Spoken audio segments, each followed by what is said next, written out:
At least 20 people have been killed in Pakistan-administered Kashmir after security forces fired guns and tear gas at protesters.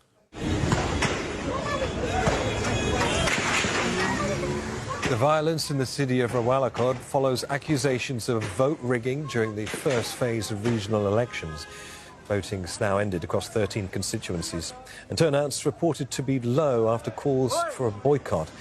Al Jazeera's Kamal Haider's following the story for us from Islamabad. Kamal says security forces firing on demonstrators, mounting casualties following accusations of vote rigging. What's the immediate situation on the ground after the first phase, Kamal?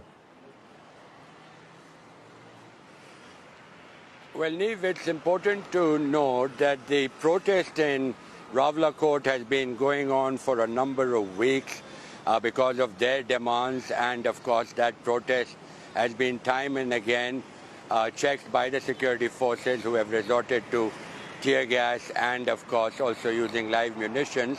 However, the election accusations of rigging happened in Mirpur, where the election took place on Monday. The turnout, of course, was very low. The mainstream political parties, which are also the ruling parties here in Islamabad, accused each other of rigging.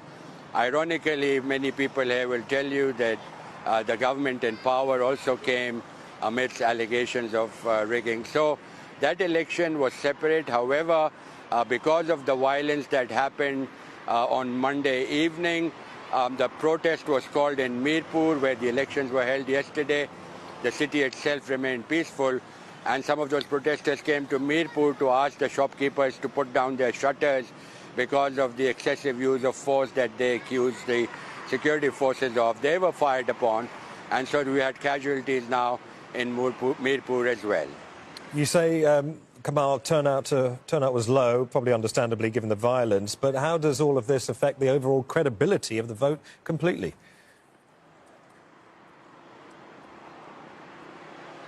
Well, as far as Pakistan is concerned, many people here will tell you that the credibility of the elections is always a question mark, that the decisions are not made by the voter, by the powers only.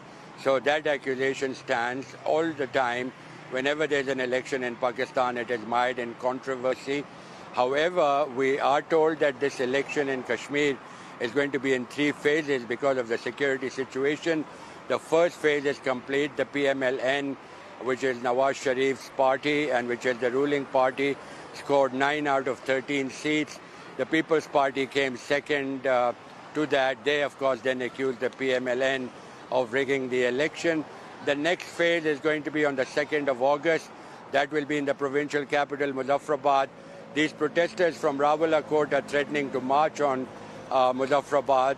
Of course, that is why they're being stopped, and that is why the security forces say they're using force to disperse the marchers. So it will be important to see whether the second phase does take place, whether it goes off smoothly without any allegations or accusations.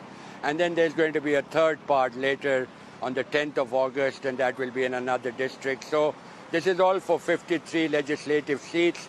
At the main stumbling block, of course, is those 12 seats which are reserved for Kashmiris who are living across the country.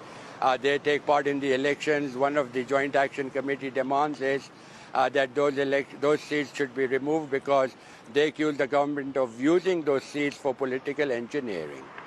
Kamal Haider in Islamabad. Thank you, Kamal. Still ahead on Al Jazeera.